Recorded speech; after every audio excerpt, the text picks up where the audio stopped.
Hey guys, this is Christine, your relationship and mindset mastery doctor and your leverage for change.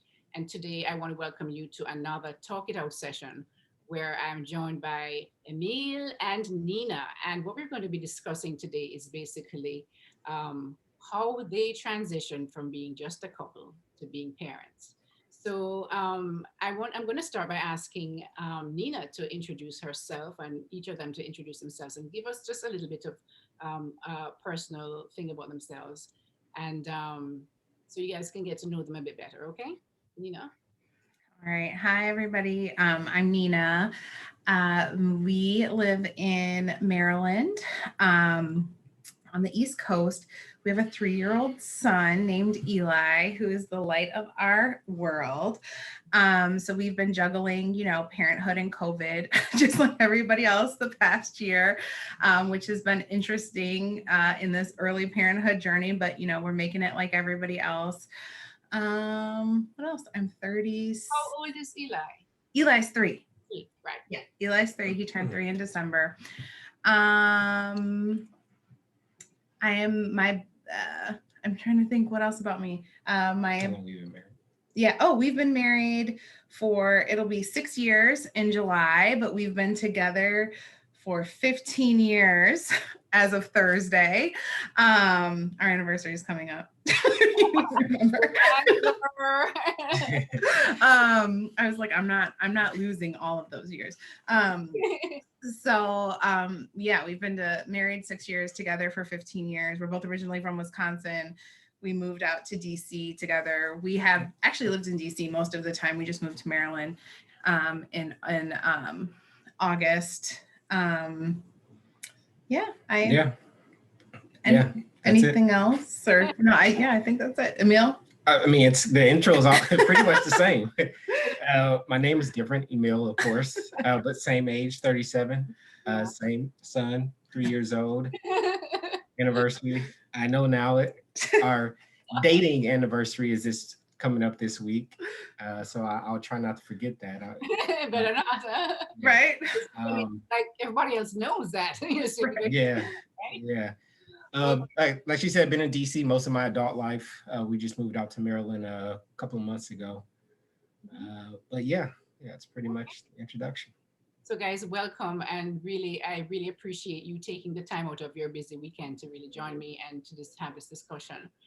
The hope is that other couples who may be going along the same journey as you would kind of have some kind of prior insight. Because sometimes when you get married and you have children and you're in a couple, you don't really know what to expect. So we're going to kind of try and open up some of those ideas and expectations so that people who are going to be were previously they were in your position before, or they're going into be in your position rather, is going to be able to kind of listen to what you have to say and hopefully make either better decisions or different decisions, whatever it is that's relevant for them. So most of my sessions, I always ask this question because I find it so insightful, is what is one word? And each of you, I'm going to ask the same question. What is one word for you that you would use to describe this journey from transitioning from being a couple to a parent? Nina? We were talking about this a little before. I don't think my word is in the dictionary, but the word I would use is shooketh. Because we were I'll speak for myself, but I feel like we were woefully unprepared for the journey into parenthood. Like, we were prepared from the perspective of like, financially we were in a good place and we were established in our careers, and we owned a home and we did all of those things that they say you should do, but I just did not realize like how big of a shift, as one of my best friends says to me. She's like, I think you were in legit shell shock for the first 6 months. And I agree. I just think that we did not at all realize what we were getting ourselves into. And people say like parenthood is hard, and it is, but like I don't think we knew how hard it was, and everything that just comes with a newborn, and the transition in terms of like just the time, like your whole world gets turned upside down. You have this baby who's the priority and the center of your world, and it shifts everything.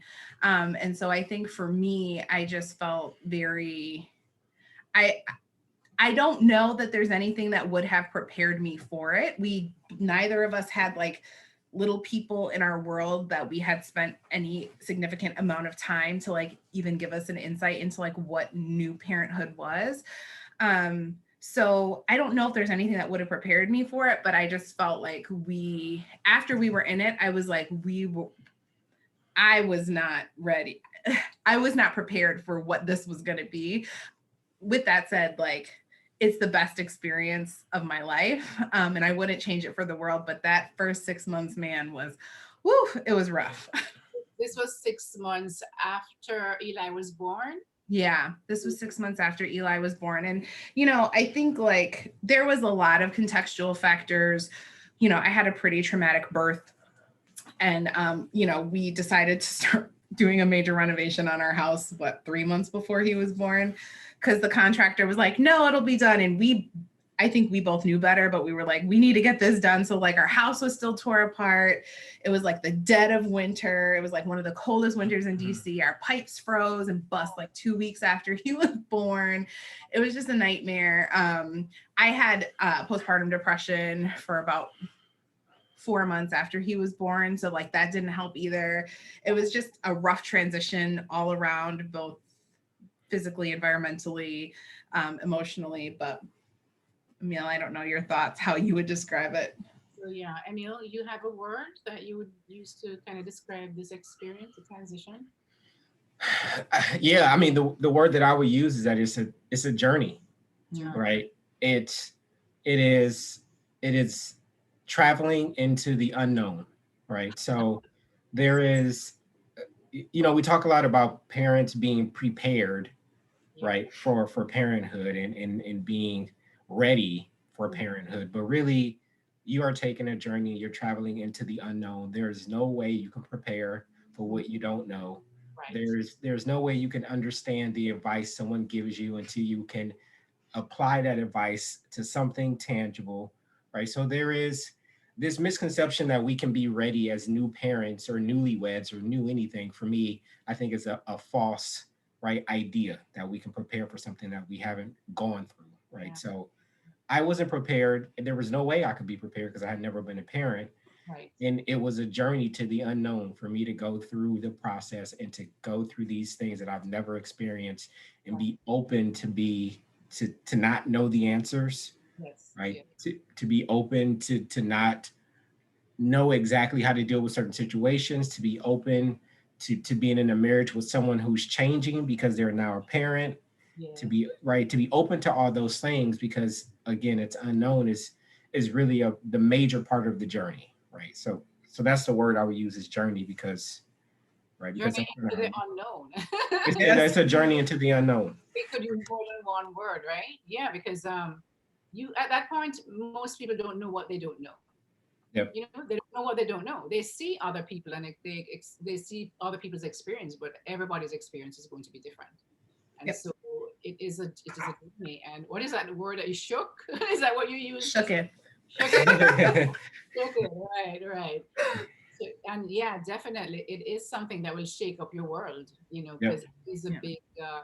Now you have this little tiny person who literally depend on you to live. Yeah. Yeah. If you don't feed him, he dies. If you don't, nurture him, he dies. Because there are children um, who will get food, will get everything they need. They get their bath and they get taken care of physically. But if they're not nurtured emotionally, if somebody doesn't take them up and hold them and nurture them, they die. Yeah. There've been research on that, because they lack that emotional connection with somebody. Because we're all created to be emotionally connected to somebody. right? We crave that. And so, yes, definitely those words are really appropriate. Guys in the audience looking at watching this, please put your word below in the chat.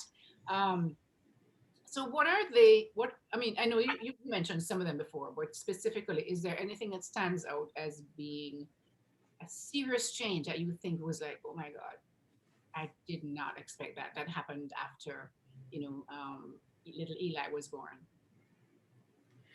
Let Emil go first. Yeah, I think um, for me, the change that I didn't expect was um, the it shined a light on the work that I needed to do on myself. Mm. So you when you think about being a parent and having kids, the first thing you think is you're gonna have this baby, you gotta take care of this baby, you gotta nurture the baby, you gotta love the baby, right? But to most of us, the baby comes out, it's a stranger, right? You don't know the baby, right? You kind of have to build that relationship with the baby. But in the process of me building a relationship with my son and kind of working through what type of man I wanted him to be, I had to work on the type of man I was because it didn't align with the man that I wanted to teach him to be. Ah, yes. Right. Yes. So for me, that was kind of the biggest, and that was kind of for me the world shaking experience that I had in fatherhood was that I had to kind of process one day he's going to be a man and I'm going to be responsible for that. Yeah. So what type of man is that? Yes. And then it just naturally shined a light, and I had to stand in the mirror and try to align the things, and they were out of alignment. Right. So I now have a newborn son that I have to work with and I have to kind of nurture and bring up. But I'm out of alignment with the man that I would want him to be. So I also have to simultaneously work on that. Right. So basically, the birth of Eli really forced you to come face to face with who you are. Yep. As a person, and in a way, in a very a huge way, um, made you do the changes because you saw that if you didn't change, maybe the things that you're going to pass on to him was not what you wanted to pass on to him. Yep. It's funny because I work with a lot of people, and I did actually another talk it out session before, and they're with another father, and he said the one thing he remembered, oh, my thing is just the one thing he remembered was his one day he got into a quarrel with his wife, and he was behaving in a way not abusive or anything, but in a way that he wasn't proud of. And then he saw his son looking at him, and he realized right there that this is not what he wanted his son to think, see how he treated his mom. And he had to come to terms with the fact that this is not, he had to change. It was something that was really just thrusted upon him because he saw it there and he saw his son and realized the same way he sees him treating his mom is probably how he would treat other women when he grew up. So he saw that as a responsibility to really, really be careful of how he, did his usual, and it wasn't like he always did this, but it was just one of those times that he just flipped out. But even that one time flipping out, he realized that a child seeing his father flip out on his mom would not be a good experience for him. It should not be what he wanted. He said he did not. I remember he said he did not want him to remember. That's not what he wanted to remember of his interaction, his son to remember, and so he kind of changed because of that. Yeah, and I think for most men, they don't see this coming, right? You're really, again, you're focused on what you need to do to provide, and you're focused on what you need to do as far as time is concerned, right? To help bring the baby and raise the baby, but you don't see this mirror and this process of looking at yourself and figuring out who you are.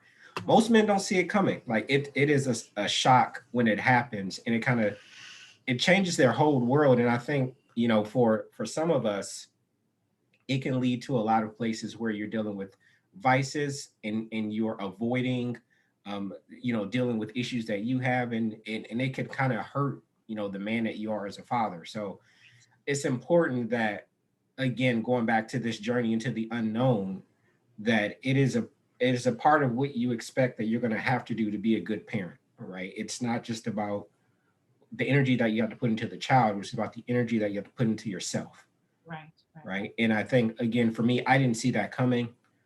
It was a shock to me when I started to have those experiences. And then I had to figure out how to kind of simultaneously raise him and raise myself. Right, right. And Yeah. kudos to you, because a lot of people, a lot of men, I mean, I'm sure you're seeing, examples of this. They have children, they've reached that stage of, having a child in their home, and they haven't come to that realization and that awareness that you have to say, this is what my child is going to see, right? And is this how what I want my child to be or learn as he or she grows up, right? So just to you for that awareness, Emil.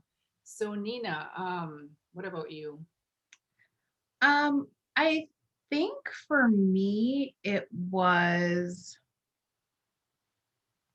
so becoming a parent helped me realize how deep my capacity is to love. And I want to know, it wasn't instantaneous, as Emil said, and we've talked about this a lot. I think society tells women and men this myth that like they place this baby in your arms and the heavens open up and angels shine down and you're instantly like Oh, covered with love. And it's like, well, instinctually, I love this person because it just came from me. But I don't know who this is. This is a stranger. I've never done this before. Like, and I think it took me, I remember that. I remember the exactly what I was doing when I had that moment, but it didn't happen until he was like 4 or 5 months old, right? Um, so I think for me, like once that happened, it was just, it showed me how deeply that you can love something outside of any love that I have experienced before. So I think that's one thing. But I think for me, honestly, like, and this is just more practically and tangible, um, I didn't realize how much having a baby was going to change the like fabric of my life and my comings and goings. Excuse me, like how you basically lose all like any alone time for yourself. and yeah. I remember having a conversation with Emil when like right around the time, like right after he was born, and I was like, we had a good life, like we traveled, I went to happy hour, I was on girls trips, you went on guys trips, like we didn't have to do this to ourselves. And I think I just I was shocked at how much, and granted, some of this comes along with the newborn stage, which is like just so incredibly intense, and like you have to upend your whole life. But I mean, it never goes away, right? Like Eli, the world revolves around him and our schedules revolve around him. So I think for me, it was really hard as someone who kind of just freely moved about the country in every aspect of her life, how that came to a complete stop and having to adjust and kind of redefining what that freedom looked like. And also like rediscovering who I was once I got past the shooketh phase. What are the things that I can do to still recognize or be me outside of being like Eli's mommy? Right. Whether that is still like, I think he was 18 months old, but like I went on a girls trip I went to Mexico with my sorority sisters, and like I still went to brunch with my friends. He actually loves brunch, so I did take him with me for like the first year of his life. So, he got old enough to like while out, and then he stayed home with daddy. But, or happy hours or, whatever, like I still tried to make sure that I built in time to do those things. It didn't look the way it looked pre-baby. But I think for me, one of the biggest changes was just like how much it shifts your independence and Yeah. freedom. Yeah.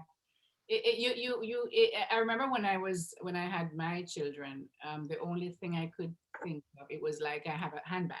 Your handbag. Everywhere you go, you have this you have to carry them with you everywhere. Yep. Everywhere. You know what I mean? You're going here, you're going into this supermarket, they're with you. Yep. If you're going to, they're with you. I mean, especially when you don't have anyone to leave them with. They're with Yep. you, or so it's like you have a little extra handbag, Yep. walking around with all the time. Yeah, it Exactly. does change. And as you said, yeah, as you said, a lot of people don't realize the extent to which life would change when a child, come into Yeah. your life. And Yeah. it's just amazing how, for example, the things that we used to, as you say, you just jump up and do this, you get up and do this. Now you have to pack a bag, and the bag will take like whatever, and make sure you have the milk and the diaper and the this and the that and the this and the blanket and the this and the fly swatter, whatever you have to carry out with you to be comfortable with this little person, right? Yep. You have to make sure you're near to a bathroom, where Yeah. all of that sort of thing. I mean, you just have to be. There's just so much more thought process that goes into going anywhere with a child than we're just getting up and go. So I know that it's a big change, and the purpose of this is really to, as you said, you had no idea what to expect before you had children. So the purpose of this segment is really to allow individuals in that process, maybe thinking of having children, to kind of get a feeling of what it really takes. Not to scare you guys, not to scare you away, guys. It's worth it, I'll tell you. But just that you're not so blindsided. Yeah. Okay. Not And we're like both chuckling at each other because we're like, I think we're both remembering his first doctor's appointment. Yeah. So his mom was here for his mom was here for the first month of she was here for his birth in the first month of his life. And we literally went to his first doctor's appointment, and we have him in the car seat, and we're walking out the door, and his mom is like, wait, you guys, where's the baby bag? Where's the diapers? Where's the bottle? We didn't have We didn't have anything anything. because we didn't know. We were like, oh, wait, crap. Like, we have to. So we're like already running late because we're sleep deprived. His mom's trying to hurry up and grab things. And like, I've got him in my arms and he's trying to get the baby. We got to the doctor's appointment and they were like, oh, well, you got to take his clothes off to weigh him. Do you have a blanket to wrap him in? We were like, we're horrible parents. We don't even have a blanket. Our baby's cold. He's like 3 days old. But it's so true. There's no just getting up and going anymore. Yeah, no just getting up anymore. Yeah. Just getting up anymore. So in raising Eli so far, because he's only 3, but how important do you guys think it is for you to be on the same page when it comes to how you're going to discipline and raise him, all those things? How important do you think? I'll let you go first. 'Cause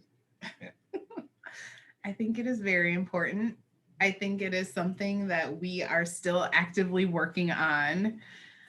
There are many things for which Emil and I are not on the same page. I think we're on the same page when it comes to like discipline. Right. Well, I think so. Do you think so? Yeah. We very much don't believe in like corporal punishment, like spanking. Emil's like, you can't hit your coworker if they don't do something you don't want them to do. Like, why would you spank your child? I got the belt growing up. I think he got the belt growing up. Like, that's how we were raised, but that's just not something we believe in for Eli. But I think we have very different perspectives. And this is probably, I think, one of the things that caught me the most off guard, just in terms of our relationship. We have very different perspectives on child rearing, where I am much more like, I don't know what the word is. Like, he can be a free range child, and like, if he falls and hurts himself, like, that's just part of a childhood. And Emil is very more like, you cannot let him fall. Make sure you always have one arm on him. You need to anticipate when he's going to accidentally kill himself. And I'm like, no, like, bumps and bruises are part of childhood. And I don't know if that's like comes down to like how we were raised. Cause like, I grew up, my grandparents are farmers. So we spent a lot of my very early, like, probably like 5 to 9 years old on their farm, playing by ourselves in like barns and falling off the top story onto the hay and getting lost in cornfields and playing on rusty combines. And like, it was very like, we didn't have somebody always hovering over us. So for me, I'm like, oh no, like, go out and eat dirt. Like, it's going to build your gut flora. It's totally fine. And Emil's like, should he be putting that in his mouth?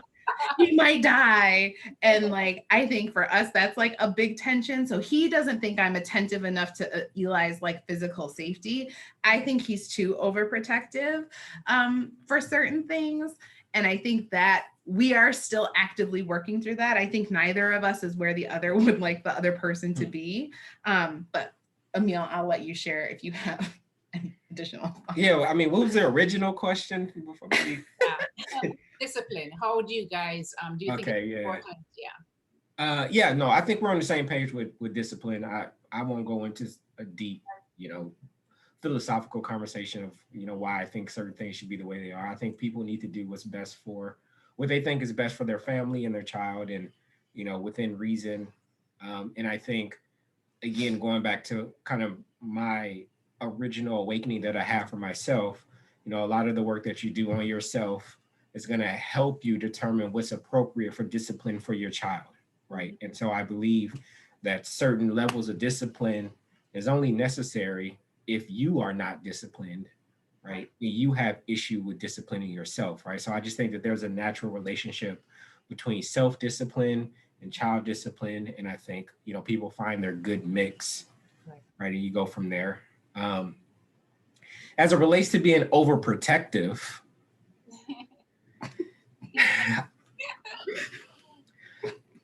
right. I'm all about. Get it out. Yeah. I just think that there things are random, but you create an environment that leads to certain things, right? And I think I just like to focus more on making sure that we are creating the type of environment that we want for him, and allowing him to have the type of experiences that we really think are going to be beneficial to him.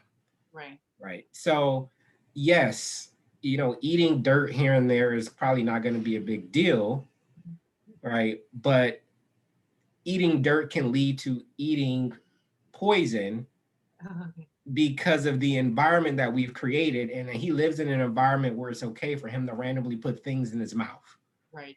It's less about him eating dirt and more about creating an environment where he knows that certain things may or may not be beneficial to him. And he can't just live his life thinking, I'm just going to have all these experiences and I'll be fine. Right. So yes, I am a little bit more conservative about the type of experiences that I want him to have, because I think it will help him in the long run have better experiences and more, appropriate experiences. She loves telling the story that she fell off a 4-story barn and lived. But the story wouldn't have been that great if she ain't here to tell it, right?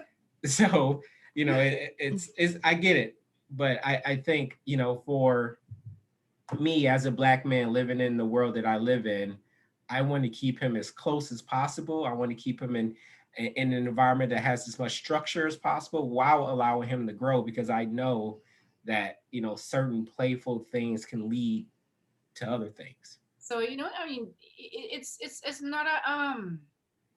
it's not a bad thing that you guys are so different. The good thing is that you're able to still work through it. The good part of it is that one of you will bring a different perspective to growing up. And so he's not totally rigid. He'll see both sides. He'll see the more structured, and then he'll see the more free. So he can now choose what he wants to do as he grows up, right? Yeah. But you balance each other very well in terms of that, and the fact that you can now, you can still cope as a couple with that difference is really the important part, right? Yeah. So before you when you found out you're pregnant, when you found out you're having a child, right? And what was some of the what was how did your outlook on life change?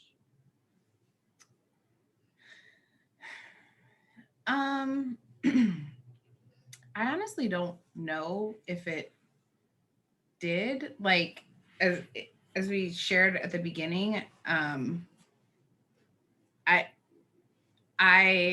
did it. I don't think it did. Like, I didn't compute two and two. I was like, we're bringing a child into this world.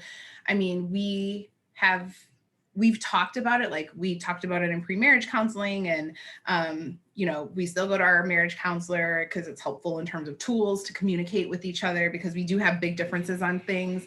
But I think that's why we're able to work through them. But for me, I don't think it changed anything. I think that's part of the problem. Is that I was just like, well, I'm just pregnant, I'm gonna live my life, and that's why I was so shooketh. So I think maybe, as you spoke to that before, because you did say that it was a shock to you when Eli came, because you just did not expect life to change that much. So I guess that is why it didn't really change your outlook at the time when you found out that he was, on his way. You kind of just, I think it just kind of, became reality when he came out and it was there. That kind of thing. But I think, that's probably why you didn't have nothing changed for you at the time when you found out he was pregnant. He was still inside, so you didn't have to deal with him just yet. Yeah. Yeah. Mhm. Yeah. Do you? Yeah, I mean, and you don't, again, there's a reason why most of the things that we do for parents before they have the baby, most of the things we do, it involves buying them stuff, right? Buying them, diapers and medicines, or, cribs or things of that nature. The reason why we do that is because there's nothing else we can do to prepare you Right. to be a parent, right? Right. And so, yes, for me, before I had the baby, yes, there's an idea of how I would need to change and how my schedule would need to change. And, I have an idea, right? You know that the baby doesn't sleep. You know the baby's going to be up all night, right? Yeah. You don't really know what it's like until it's night week 4. You haven't had, 4 hours of sleep, right? So you know that it's going to happen, but you really don't know what that means until you go through it. So again, like, I had all these ideas, and those ideas, for the most part, it helped me understand, have an idea of what's coming. But there's no way that I can say that there was some meaningful change that occurred before I had the baby, because of what happened after the baby got here. Right.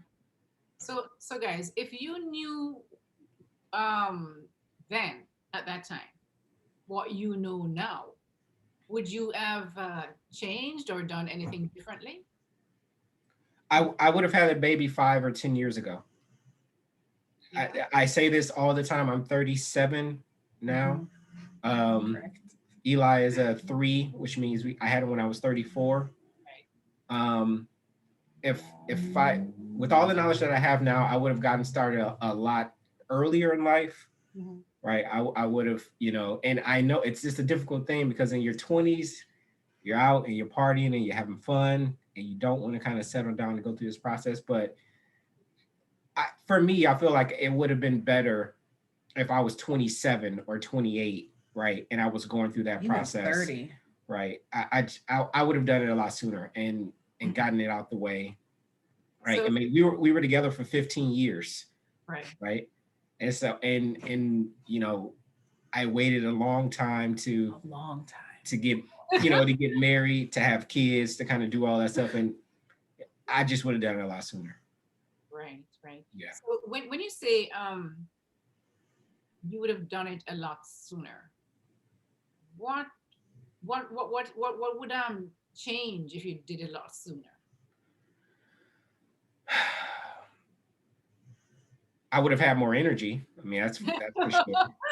I had a lot more. At 27, I can stay up to 3 or 4 a.m. partying without a problem, with a couple hours of sleep. Is a lot different at 37, right? So I would have had a lot 34. more, or 30, 34, yeah. 37. So I would have had a lot more energy, right, to devote to what I had to do, right, with my son. And I feel like, and this is unrelated to being a parent, but the transformation that I went through as a man as a result of having a son, I would have had been able to acquire a lot more knowledge wealth, and a lot more maybe financial wealth and just an understanding of the universe, if I had gone through that at 27, my life would have been so much better today if I had gone through what I went through with becoming a husband and a father at 27, right? I would have had a lot more time to deal with my emotional issues and my childhood issues and talking to therapists and going through all that stuff. I would have started all of that stuff a lot earlier, and I would have been a lot better off, right, as a man a lot sooner. But maybe you wouldn't have had the maturity to actually go through that process at 27. I think, I don't know, maybe I wouldn't have, but I think that it was a natural progression. I think that that could have occurred a lot earlier, right? If I had gone through, if I had not been denying the process, if I had not chosen that I was not going to propose, I'm not going to get married, I'm not going to start a family, I'm going to have a living girlfriend for 10 years, but I'm not going to marry her, I'm not going to have kids, right? Those are active choices, right? That I made. I can only speak for myself that I made an active choice to be in a relationship for 15 years and not get married. I made a choice to wait all this time when I could have stopped being scared about what was going to happen and just taken that natural transition, right? I waited for no reason, in my opinion, right? Now that I can kind of see, I can step back and take a look at myself and take a look at myself in my late 20s, mid to late 20s. I waited for no reason. And again, I would have just done it a lot sooner. I would have gotten married a lot sooner, had kids a lot sooner, going through this transformation, being a whole man a lot sooner, because there was no reason for me to wait. And I think for me, I agree about the earlier part, but for a different reason.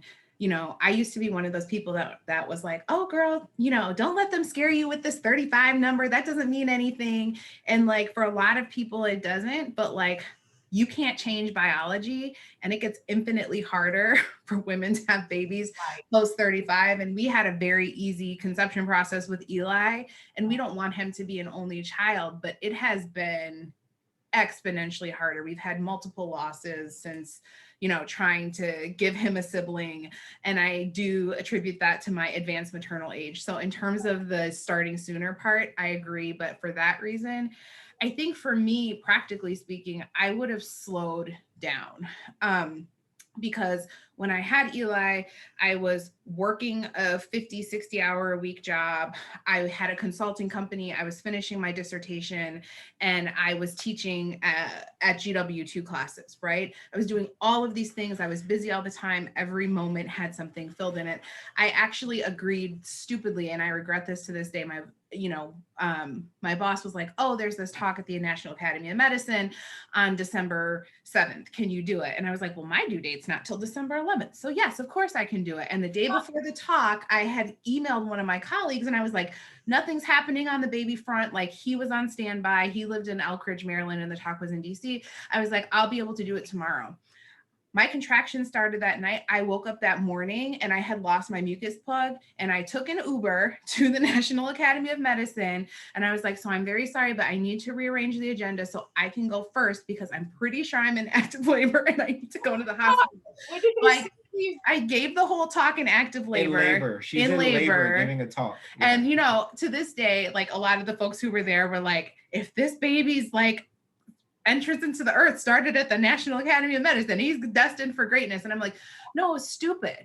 It was stupid. And I was doing too much and I was doing too many things. And so then when I had Eli, it was like I hit this brick wall of going 1,000,000 miles per hour in 6 different directions, taking on too much, doing too much, to like getting into the mundane, boring newborn life of eat, try to sleep, change a diaper. Sorry, there's a siren going by. Repeat. And it contributed to my lack of transition. I didn't take enough time to mentally prepare, to physically prepare for what this new role was going to be. And I just thought it was one other thing I could add to my very full plate, and it wasn't. And I regret doing a lot of those things. I should have stopped teaching a couple of classes. I should have ended my consulting company before. I took a year off from my dissertation after he was born because I just couldn't. And so that is what I would have done different. Right. Yeah, it's you guys were like just going along like everything was normal. Yeah. Right? So you Yes. pretty much just kind of got, that's amazing that you were trying to give a speech on the due, your due date. I mean, the only good thing is that there was like the room was full of doctors. So had I given birth there, I probably would have been Yeah. fine. But, On the stage. It's Right? and, you know you see it on TV, right? You're at work or you're doing something, and then you start having these labor pains, and then you start having those contractions, and you're like, uh-oh, I got to get out of here because I'm about to have a baby. She was having this all before She that. She went. made a decision that she knows she's in labor. She knows she should start preparing to have a baby. She makes a decision to get dressed, to hop in an Uber, to go give a talk, and she knows she's in labor. And so for me, that's where it gets to a point where you're making decisions that's likely not in the best interest of your own physical and mental health, yeah. right? Because whatever you're doing is not as important as what you're about to do. Right. But it was a very important thing to happen in me deconstructing my unhealthy relationship with work and the value that I put on my job. And that was like step one of a 2-year long process of me really disassociating those things. And Eli was really great in forcing me to like care less about work. But I agree. It was not a good choice. So let's talk about this. Because before all of this happened, before Eli came along, you were just a couple, just the two of you, right? Just the two of you. Now, how has Eli entering the picture kind of changed? I know we spoke a little, touched on it a little bit, but are there any? Do you have anything else to add to that? I know, we spoke about how him Eli coming into the picture has changed, that you can't just get up and go anymore. You have to pack this bag, and you have to know what about, because what I remember, the first thing I remember saying to myself, I think I said it to my husband, my ex-husband, when my first daughter was born. What did we do to bring a child into this world, this crazy world? Yeah. Because that was the first thought. Was there anything that that just your thought process, how did that change? And from you know just being a couple, now you have this responsibility of bringing a child into this world and trying to kind of and to make him safe. You have to, your children, you're going to want to make them safe. So was there like a lot of anxiety about anything, or you kind of just went into it, and was there anything like that? Go ahead, I'll let you start. Um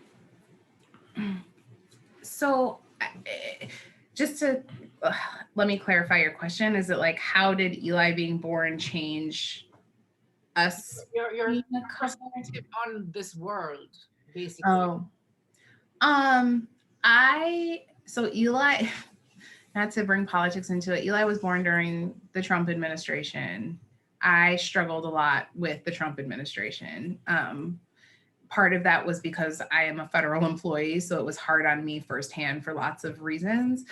And I thought a lot about like what, when the immigration ban happened and all of those things, I'm like, what did we bring this innocent little baby into? Like, the underbelly hateful aspect of America has come out full force, and here we are raising a Black son, and George Floyd was murdered, and Mike Brown was murdered, and all of these young Black men killed in the street for no reason.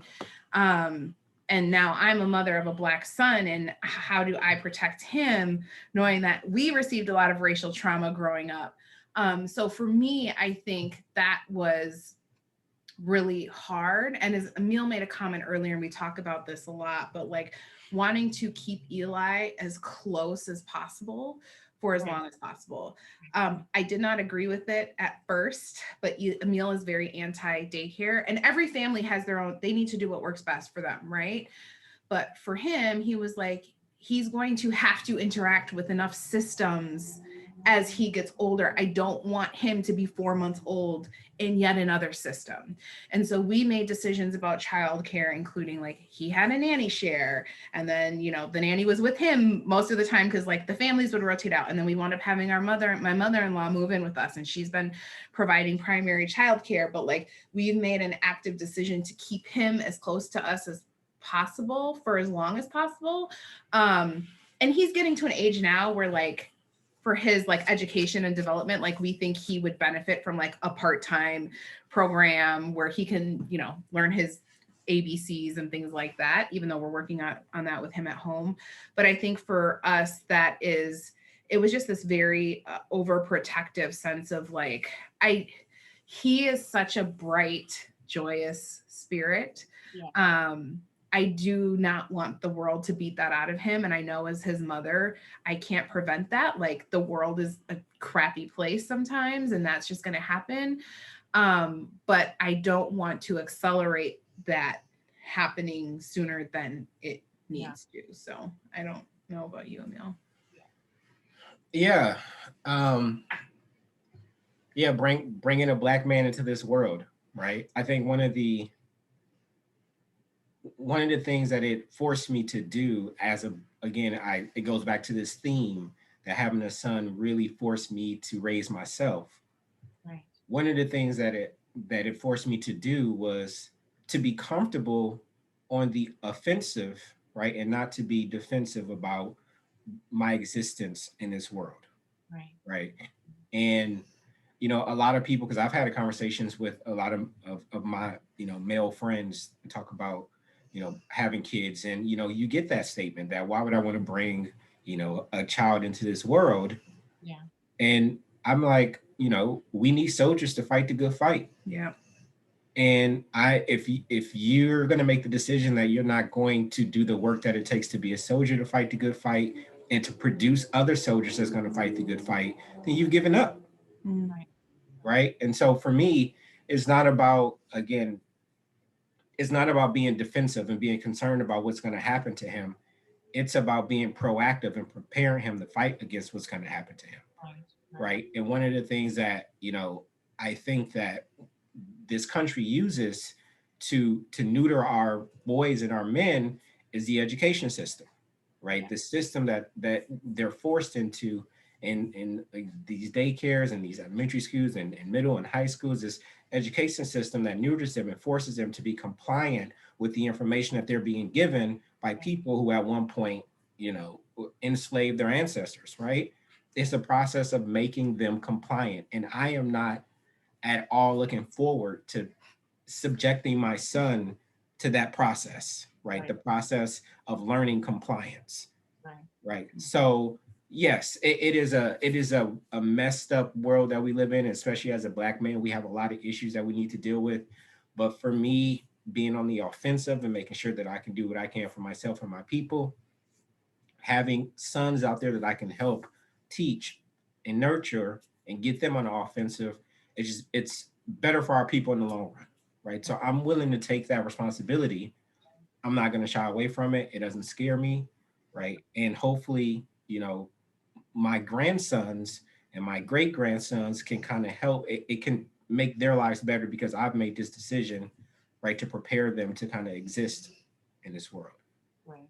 So really, Eli's being when your guys were pregnant, Eli's coming into this world kind of shaped how important it was the world to look at really what the world is that you're bringing him into. Maybe you knew it before, kind of like off the top of your head, but now that you have this little person coming in and you know exactly what's happening, you know how little Black boys are, they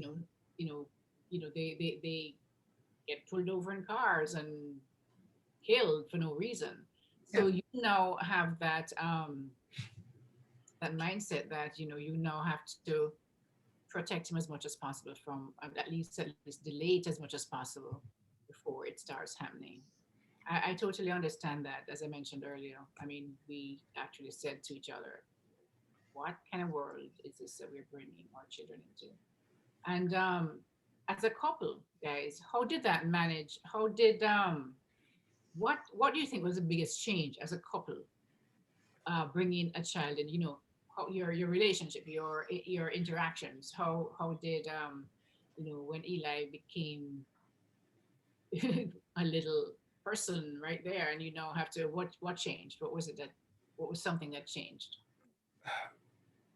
For me, it's primarily two things, right?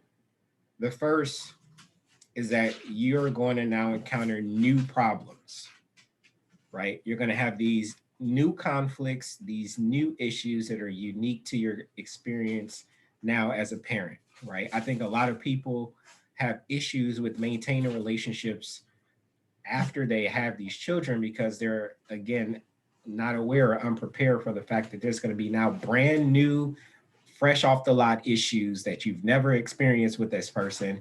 And it may trick you to think that, uh-oh, is this a stranger that I met? Is this not the right person for me? Is this, it trick you into thinking that you're not strong enough to handle that experience in that relationship because of these new problems. Mhm. But it's just kind of a natural experience when you're in a relationship with someone who's also growing, Right. right, as a new person, as a parent. So for me, the first thing was that it changed because we started having new problems, stuff that we didn't have before. Right. Um, so we had to experience that. And then the second thing is, it's kind of like you got to go back to like dating. Yes. Yeah. Yeah. You got to go back to talking to your partner and learning about who your partner is becoming and understanding, what is making this new person tick, making a new connection because they are being born anew as a result of this experience.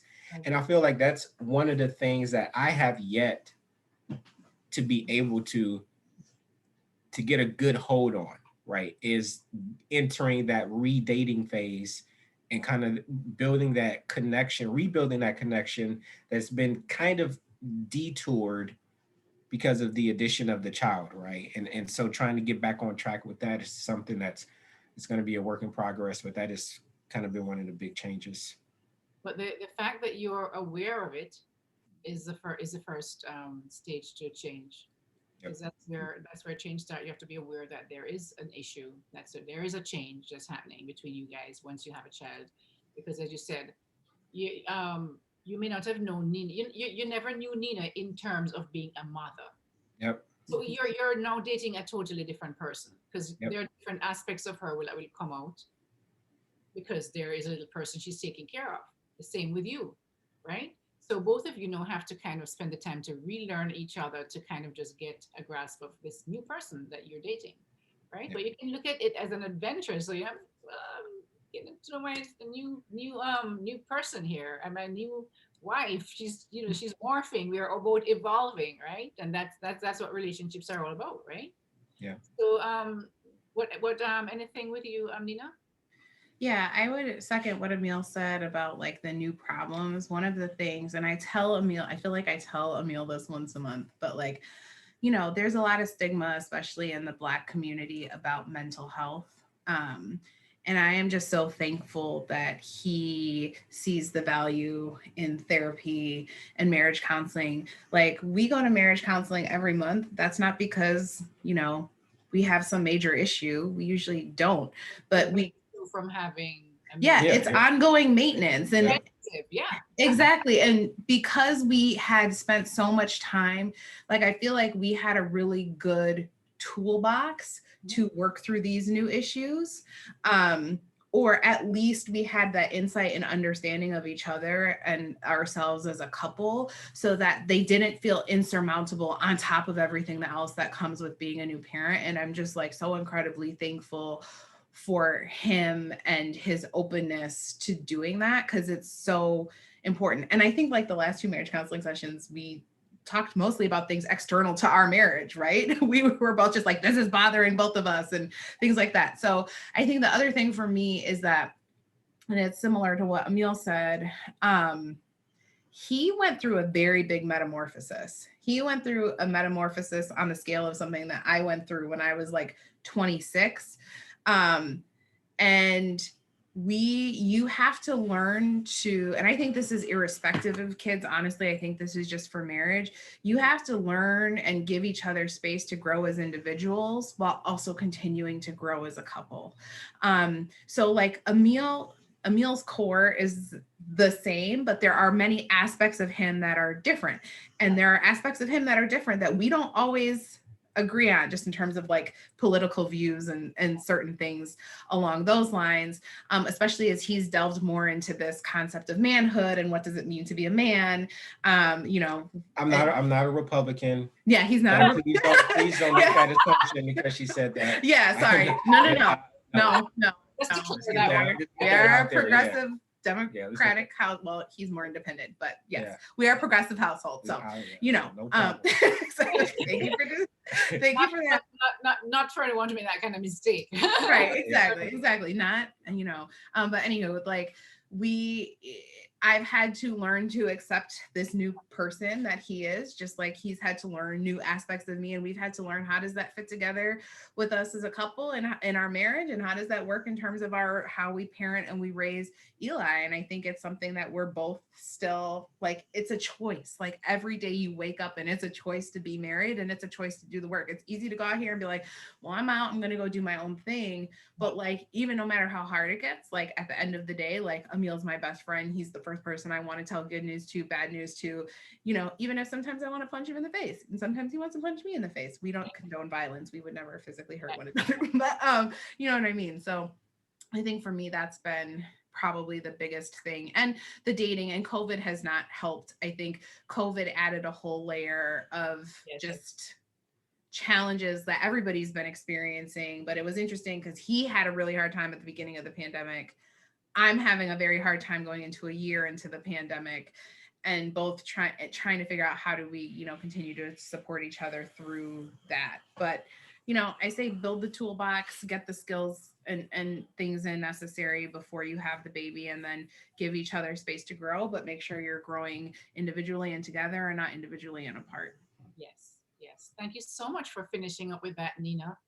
That is excellent advice for anyone watching this program. And we're going to kind of close off now because I don't want to keep you guys too long. We said an hour. We don't want to go early. You know, I know you have to run back to Eli, but I want to thank you guys so much for spending the time with us and giving us your personal experiences as you from a couple to parenting, right?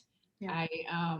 So guys, I'm going to end by just saying that to my audience, please, if you've found some value in this video, please like, share, and subscribe for me, and hit that little notification bell wherever it is.